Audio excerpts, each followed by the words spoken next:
We're going to get started in just a few minutes, but in the meantime, if you could please post in the chat where you're calling in from, whether you're a student, parent, or counselor, and if you're a student, what grade you're currently in. Let's see who we have with us today.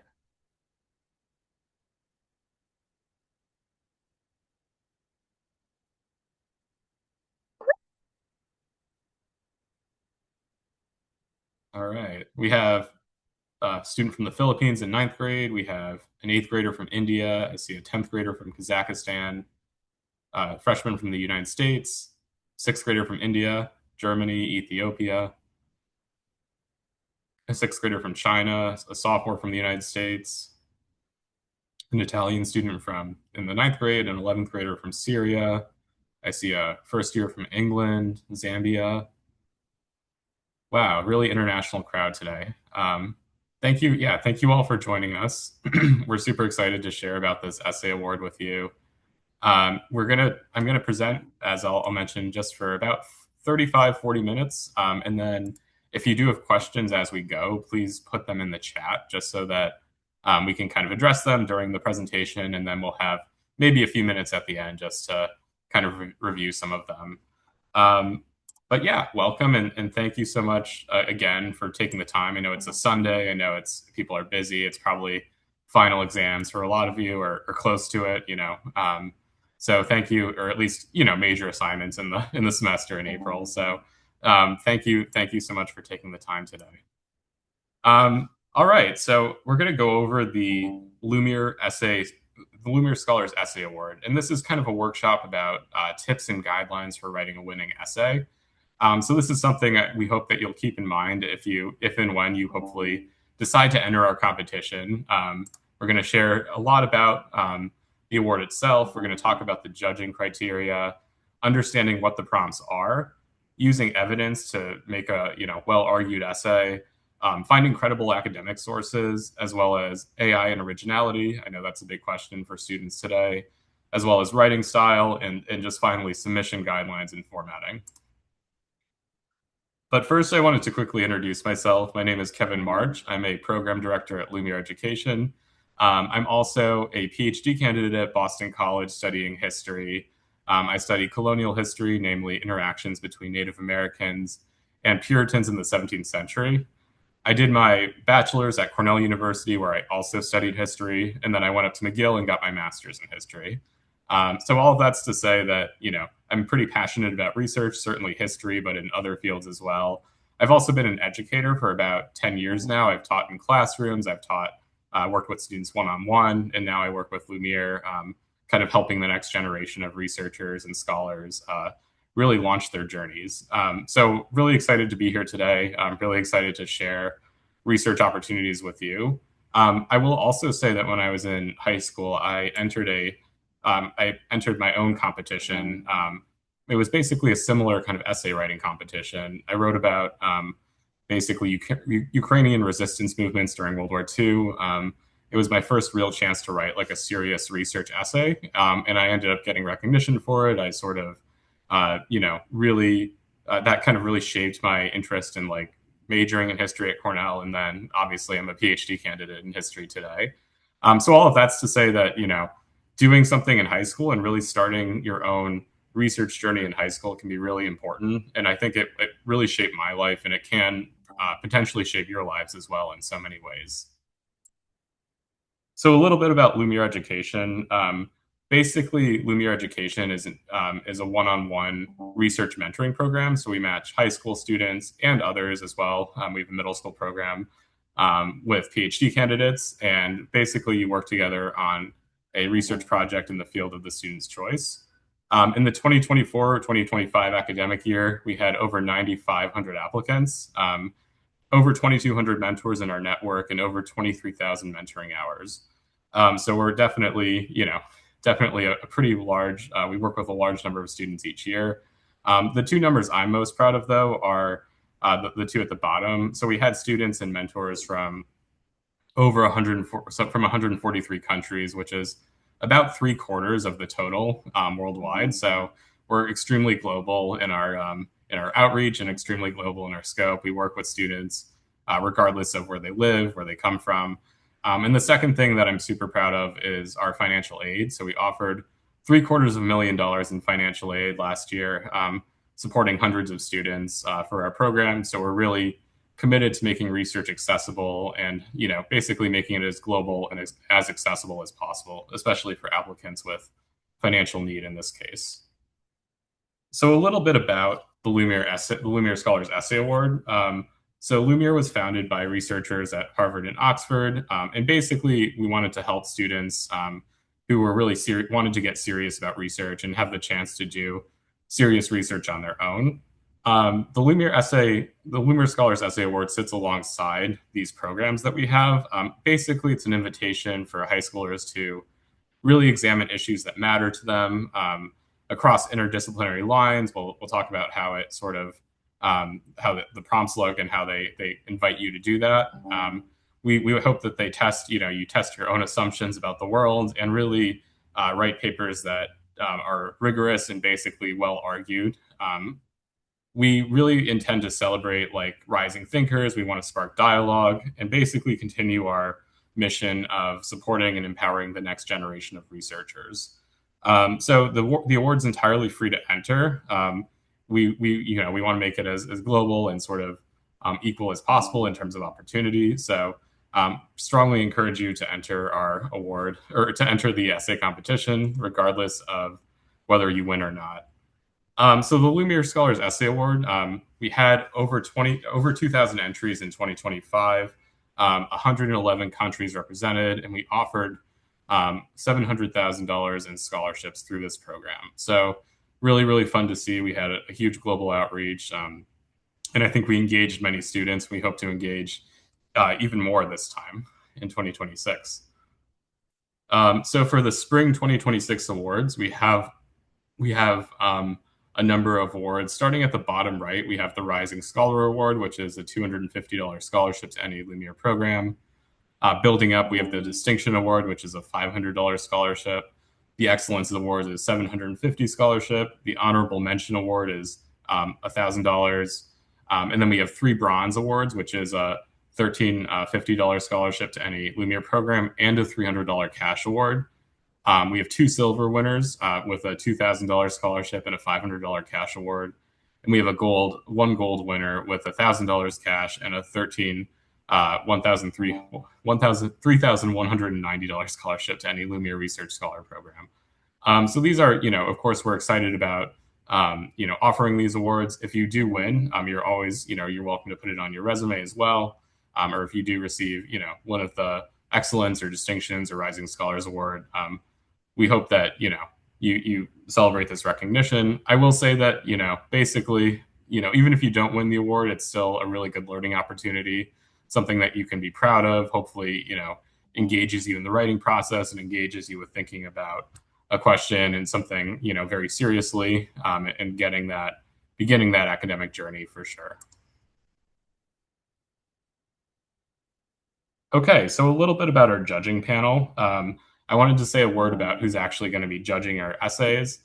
So we have a wonderful panel this year. We have professors from the University of Oxford, Cambridge, a lot of the Ivies. I see 2 Cornell professors, and then a number of professors from Dartmouth, NYU, Duke, Carnegie Mellon, places like that. So a wonderful panel. I think they're also very diverse in their own research focus. So it's a very interdisciplinary panel as well as, of course, at the top of their respective fields at these great universities. So they're all really committed to, supporting student growth. And a lot of them are, they're all looking forward to reading your essays and really providing, basically, judging them. So these people are, they read research for a living and they know what makes a strong essay. So definitely very, very qualified, very thoughtful judges that we have. So we have 5 prompts this year. We have 5 prompts this year. The first one is, in a modern democracy, what responsibilities do citizens have to question economic and political systems? And what can happen when people stop asking these difficult questions? So, of course, this one is about civic life and intellectual courage. It's not just about sort of, politics per se, but it also brings in ethical questions and brings in sort of philosophical questions as well. So if you're maybe a history oriented person or a political science, economist, even a philosopher, right, this prompt might be interesting for you. The second prompt is, can AI and organ cultures replace the need for experimenting using animals? So a little bit of a different tone in this one, right? But in some ways, still bioethics and still, still there's still an ethical dimension to this one in emerging, about emerging technology, of course, and AI. So, certainly if you're a scientist, but also have that sort of interest in ethics and sort of, human interaction with the world and animals, this might be a really interesting prompt as well. Number three is, in the new age of generative AI, what are the most important impacts on education? So this one, I think this is one of those like deceptively simple prompts, right? It's really open ended. I think it's probably one of the most relevant right now, especially in your context, right, in high school, something that you guys might be encountering pretty frequently in your work. So you definitely want to make a strong case. Don't just draw on your own experiences for this. You want to still make sure you're writing a well-argued essay, which we'll talk about how to do in a few minutes. But this is a great way to sort of connect education and potentially shades of your own experience with, this rise of AI. Prompt number four is another philosophical prompt. If every person possesses intrinsic worth, does society have a moral duty to reduce poverty and inequality? So there's an intersection of philosophy, ethics, economics here potentially, right? Policy. So this is a great way to, this is a good way to sort of talk about those problems. It's a good opportunity to really kind of engage different interdisciplinary fields to solve this. And I think there's no right answer in any of these cases, right? But I think there's still, there's a lot of room to think about this, to really debate, weigh the different pros and cons of each argument. And I think this one especially brings in the economic dimension. Number five is a classic sort of physics problem for everyone in the room, physics, math people. Which problem with turbulence is the great problem of turbulence? So changing gears a little bit, but we see basically making a case for a specific aspect of classical physics, which is turbulence. You want to make sure that you're arguing something and basically taking a position on the problem, which problem is the great problem.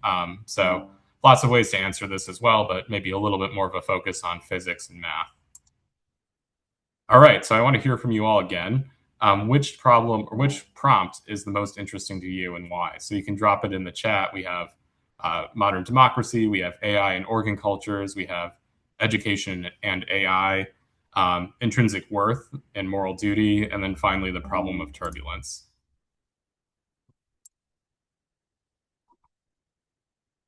Number five, I see. Number two. Number one, number five, number four. It's a good spread. Two and three, sure. I see two, four, two.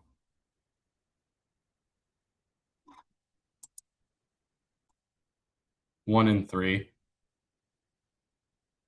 Two and three.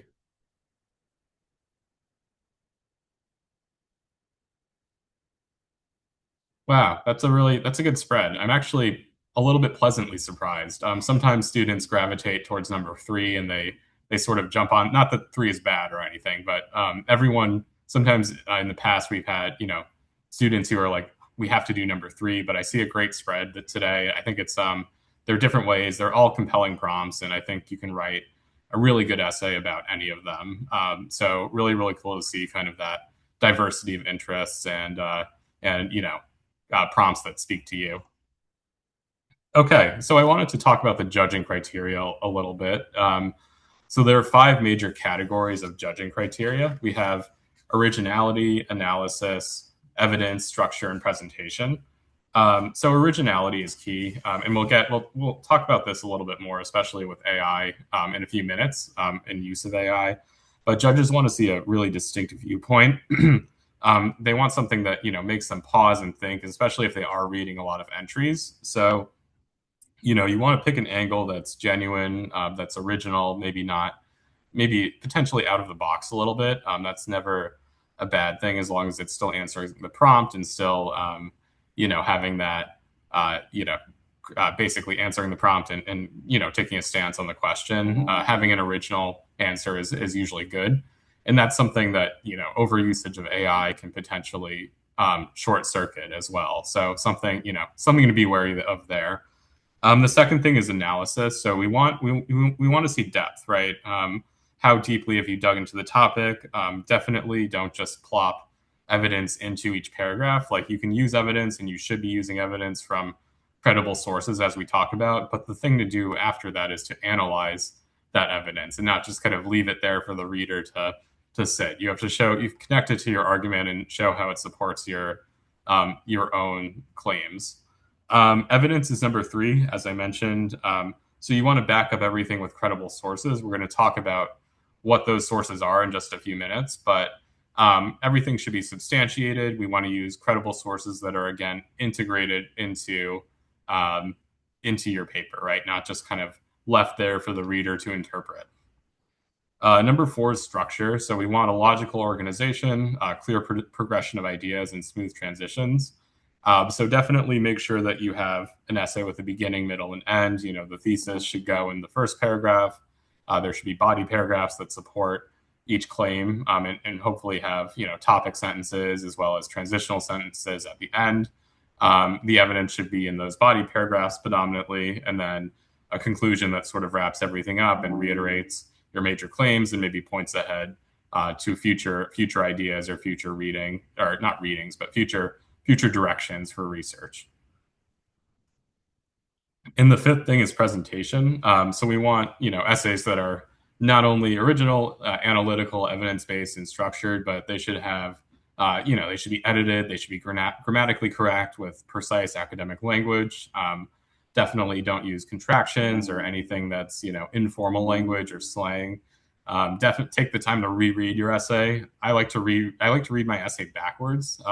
That's one of my favorite tips, is if you start with your last sentence and then you kind of read the sentence before it and so on, you actually can catch things that you wouldn't catch if you kind of just read from the beginning. So reading backwards is a good strategy. There are a lot of other ways you can go about this as well, but take the time to proofread, take the time to make sure that everything is formal, grammatically correct, and really worded in academic writing.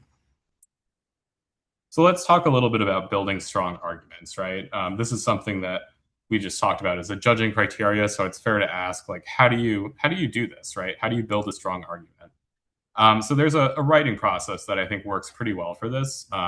The first thing you want to do is pick a prompt and analyze it carefully, right? So obviously you're going to have to pick a prompt, but take time to sit with it. Think about like all the different angles you could address it with. How could you write about this? How could you sort of answer the question perhaps in an original way? And that's something, if you take time to sit with the prompt, you might be able to think of ideas that are outside the box and maybe make your essay a little bit more compelling. So what is thinking about what the prompt actually asks, if there are any terms in the prompt that you have to define.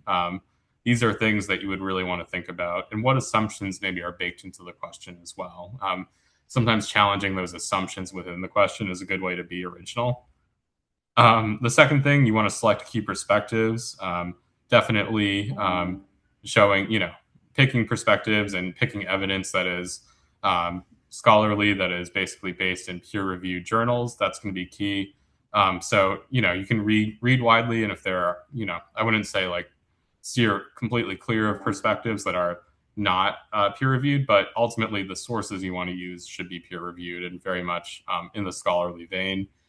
Supporting and analyzing your claims of evidence. So you want to have a thesis, you want to be supporting it and analyzing evidence to basically make a clear defensible argument, and make an argument that you can, is discernible to the reader too. Don't hide your thesis too much. Don't bury it, especially because from, our panel's perspective, they're going to be reading, probably hundreds of essays. So I would say like make your argument pretty upfront and make sure that you're clear in what you're arguing. Another sign of sort of academic maturity in a lot of cases is addressing counter arguments. So this is often a step that students skip, but it's also really important. Our judging panel, as we saw, is very smart. They're going to think of counter arguments. They're going to say, but wait, what about this? Or have you address that, right? So definitely think about counter arguments, and it's even a good idea to write a paragraph about these counter arguments, addressing them and sort of saying maybe where they're merited and where they're sort of where they fall short and why your answer is ultimately persuasive. The fifth thing is take time to rewrite. So this is a good case also against writing this essay at the 11th hour. Don't write it in 2 days or something. Take time to really think about the prompts, but also to review your first draft and hopefully revise it. Put that extra time in, leave it for a few days, work on something else, come back, and then you'll have a fresh perspective on it. So very much writing, and especially good writing, is a kind of an extended process sometimes. So you want to take the time to have that those moments of growth, those thinking moments, as well as the writing piece of it itself, and that's a key piece of good writing. Okay, so let's look at a sample case study, right? We have a prompt. This is not our current prompt, of course, but how should schools balance the importance of grades with the goal of encouraging creativity and curiosity? So an outline for this would be maybe introducing the dilemmas. How do grades actually measure learning? So this is kind of defining a term in a sense, right? You're talking about what grades are, but how they can also encourage stress and maybe discourage curiosity. I'm sure many of you have felt a little bit of apprehension over getting a grade back or something. I'm sure that that might be familiar for you guys. Structuring an argument using a guiding framework such as a growth mindset or intrinsic motivation. So you would want some sort of guiding framework that structures your argument. You would want a clear argument there. Presenting evidence or examples. So certainly research findings. There's plenty of research on grading and its pros and cons. Any educational reports or examples from school data. Comparing case studies. So that might be a good way to structure your paper. Like you could have a body paragraph on one school that, put heavy emphasis on grades, and another school that was entirely like written reflections and no grades. That might be a really cool way to, talk about it. Addressing counter arguments. So we can talk about, you'd want to talk about why grades are still important if you take that side, if you take the side that they should be abolished. And then if you say that we should keep grades, you would want to talk about the case against them, right? So having that balance in your essay. And then finally concluding with recommendations. So you'd want to recap your argument briefly and then sort of point a future direction, right? So talking about ways that grades might, be used in a more thoughtful way. Maybe there's instances where work should not be graded. Maybe having, introducing grades too early in a student's journey might be detrimental, but you would want to basically conclude with potential directions forward. Of course, we don't expect you to have all the answers or be able to solve every major problem in the world, but just kind of showing us that you're thinking about how to take the next steps and how to solve these problems is going to be really key. So another thing about strong arguments, right? We want to talk about what makes a strong argument in particular. There's the clear reasoning, so connecting your evidence to claims. You want to really make sure that any claims that you make are backed up with evidence. So they should build on the previous one, and there should be no major gaps or leaps in logic. We've talked a bit about addressing counter arguments, so you definitely want to do this and show, and basically, show that you've thought about opposing views and basically explain why your argument is still stronger after you consider these views. And then the final thing is using credible sources, which we're about to talk about, using facts, studies, and data from credible experts or institutions. Okay, so let's talk about those credible sources, right? Identifying credible sources. What should we look for? So there are a couple different factors. Peer review is the number one. So that's going to be, really, really important. We want to look for articles that are reviewed by experts before they're published. So whenever you submit to a professional journal like Nature or a similar caliber professional journal is like the Journal of American History in my field, or the William and Mary Quarterly.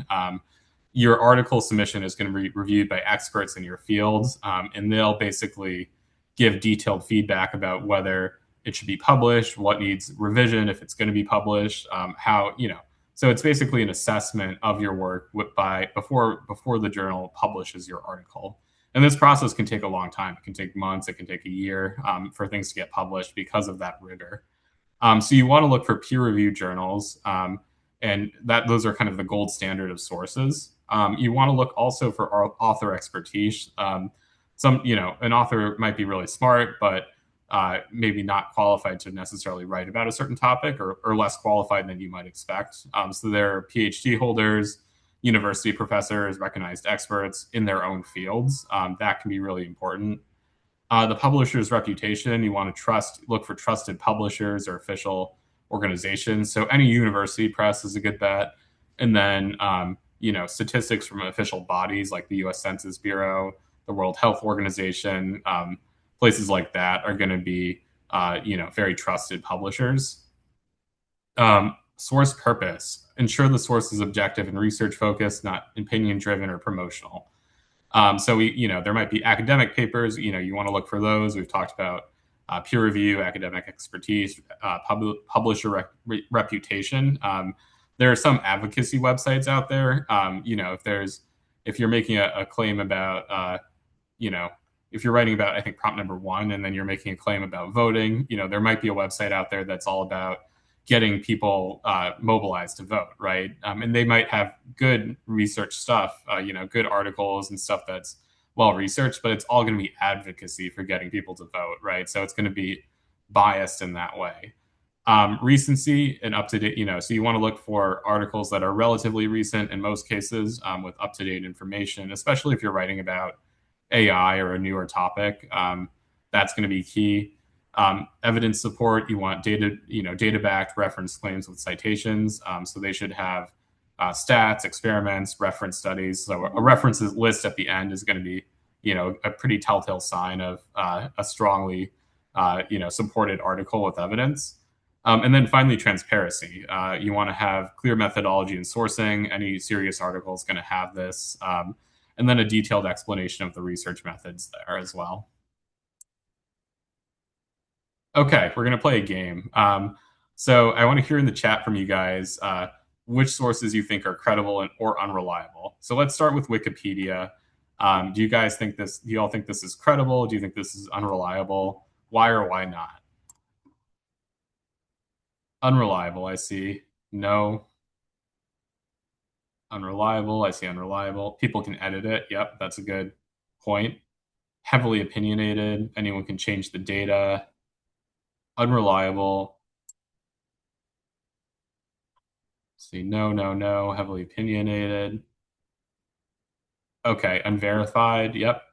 Okay, let's remember that one. We're going to talk about each of these at the end or in a few minutes. How about the second one? A government or international organization's report from something like UNICEF or the World Bank. Yes. Okay. Is he credible? Is he credible? Yep. Yes. Credible, credible, credible. Awesome. How about textbooks? What do you think of textbooks? I see yes. Have to be in date. Good point. Depends, maybe. If they're up to date, you guys are smart. Credible in most cases, as long as the information is up to date. Biased and one-sided, potentially. I see it depends. Okay. What about TikTok? No, I see no, nope, unreliable.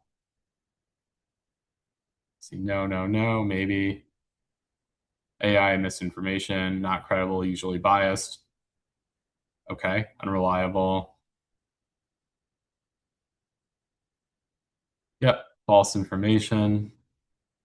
What about a personal blog from a famous professor? Maybe, I see no, I see maybe. Depends. Unreliable. 50-50, personal opinion. Maybe biased. Still opinion based if there's no research. What about the New York Times? Maybe, yes. Okay, credible. Not all the time. I see credible. I see credible. Biased but accurate. Interesting. Depends on the evidence. Okay, wonderful. So let's talk about some of these, right? We're going to kind of review what a few of these places and then some others as well. So, a good places to find free and credible resources are JSTOR, which is kind of a big repository of academic journals academic journals with articles that are peer reviewed. ResearchGate, Google Scholar, PubMed for medical related stuff is these are all basically great places to start if you're looking for academic, peer reviewed journals. We also have academic books. So if there's a book written by, someone in academia, like a history book or a book on biology or psychology, that might be good. Governmental and international sources. So there's, and we talked about like the World Health Organization, UNICEF, the U.S. Census Bureau, et cetera. Sorry. And then unreliable sources, right?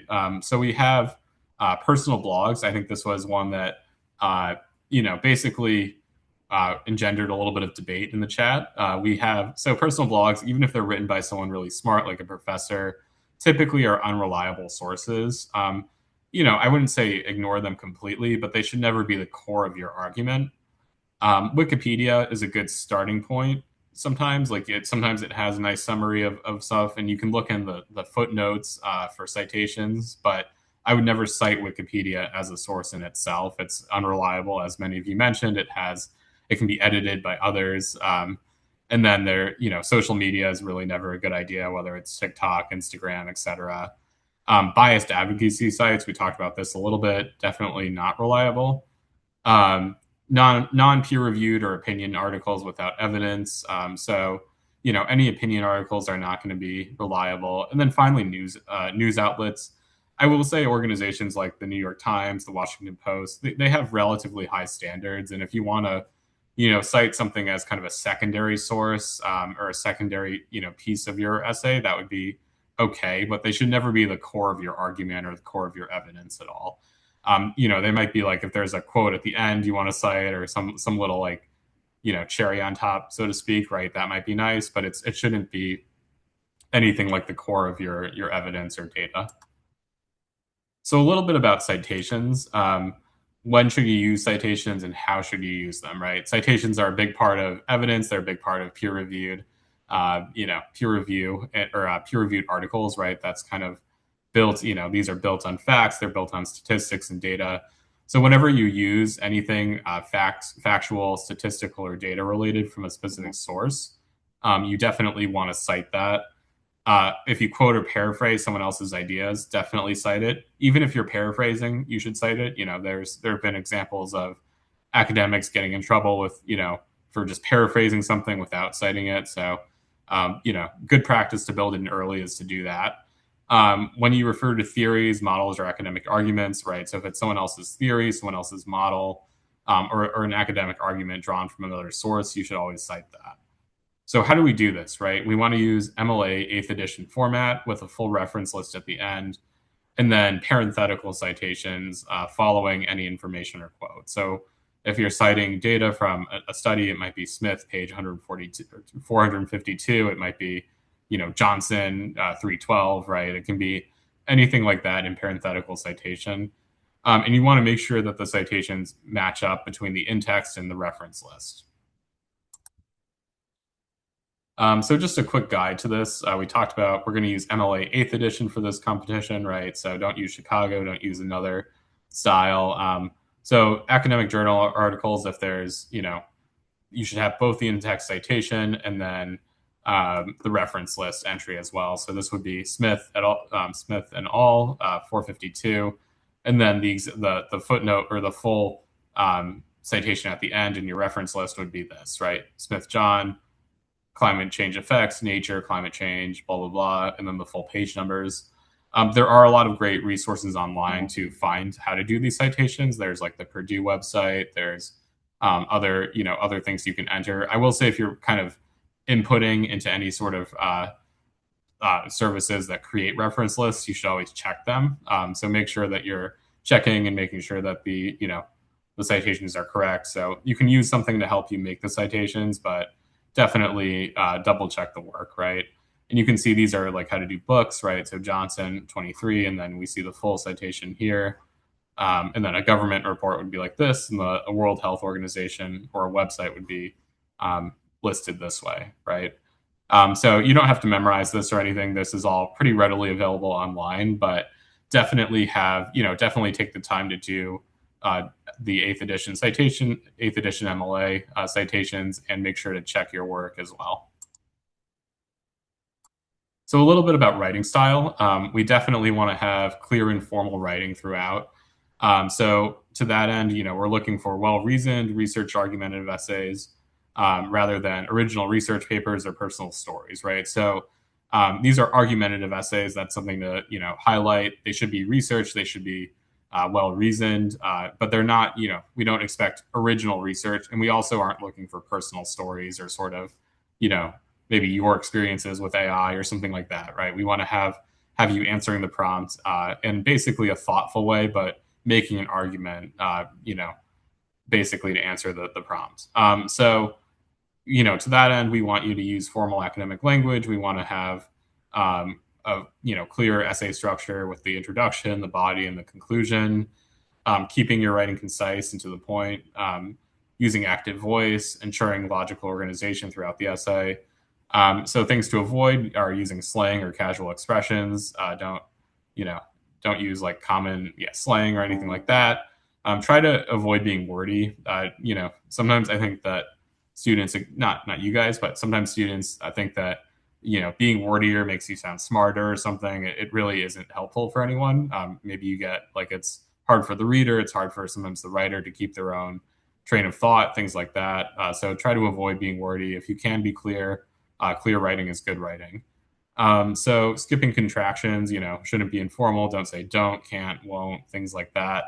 Avoiding first person I is going to be key. That's a good way of making sure that you're avoiding personal opinions and personal anecdotes. You want to, again, have this well-reasoned, research-based, argumentative essay rather than sort of a personal story. And then, be making sure that everything flows and having a logical organization throughout. I think this is a good, good case for a good thing to, look back on, especially as you read it again. Hopefully you're taking the time to, put the essay aside for a few days and then coming back to it. I would say that like that's often where I personally catch things that are not making sense or they're not logical. So again, that's a good point for like taking the extra few days and giving yourself time to really write this essay.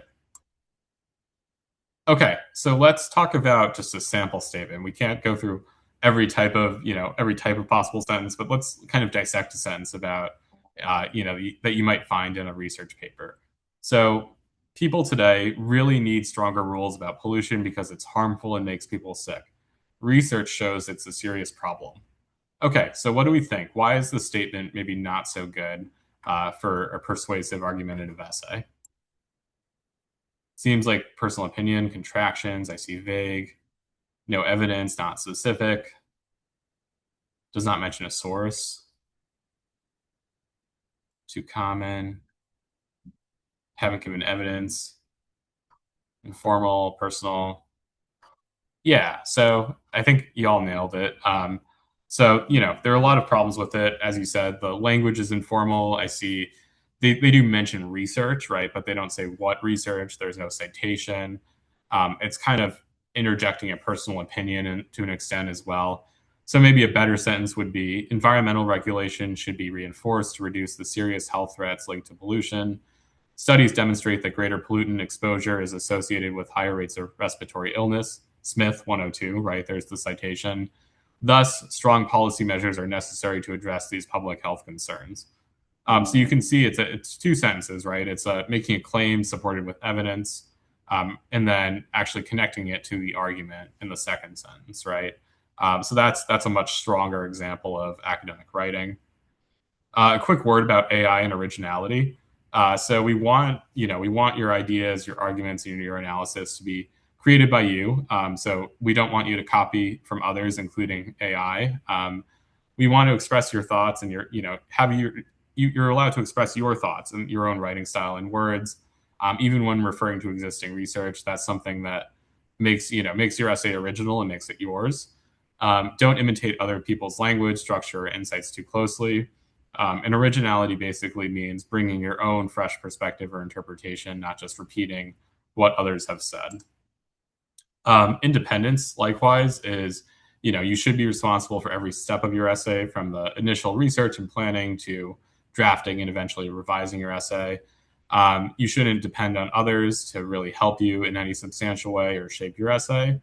AI tools, I'm sure many of you have questions and have used them. They should really only be used as learning aids, like final grammar checks. Maybe that's okay, but never to actually create ideas or analysis. And likewise, guidance from counselors, mentors, or peers should really be limited to basic feedback or proofreading, but not creating the idea or generating ideas or writing the essay itself. So every participant is going to be expected to fill out an AI declaration. So basically, if you do use AI in any way, you have to clearly specify the extent and the purpose of the usage. Any use of AI will actually negatively impact your evaluation, and if you rely on it, extensively, or kind of misreport how much you relied on it, you can be disqualified as well. So that's something to keep in mind. There's I think in a lot of ways, like, there's more harm than good in using AI in this competition. So my recommendation would be just to make sure that the ideas are your own. You know, make sure that you're thinking about these, like taking the time to think about this and really do your own research. And really don't sell yourself short by kind of overusing AI and making it, a less meaningful educational experience. Okay, so submission guidelines, just to kind of wrap up, we have, you need to have an essay that addresses one of the 5 points directly. So, or the 5 prompts, you want to be clearly answering one of the prompts. The essay should be less than 2,000 words, excluding citations and references. Again, please use MLA 8th edition format. No personal identifiers. We get a few of these every time. Make sure that you don't have your name or school or other details on the essay itself.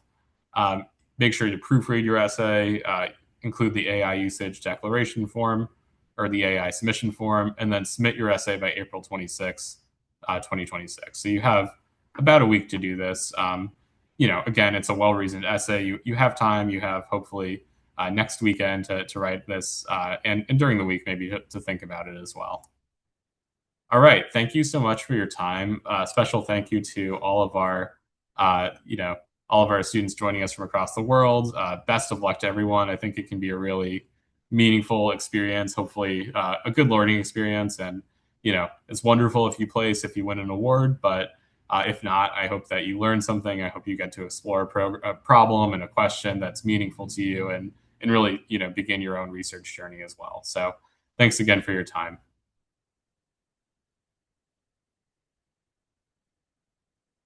Okay. Oh, I see a couple of quick questions. Yep. If you reject an essay written by an exceptionally accomplished student, what are the most common hidden weaknesses that cause that decision? Excellent question. I think that's, one thing I would say is just originality.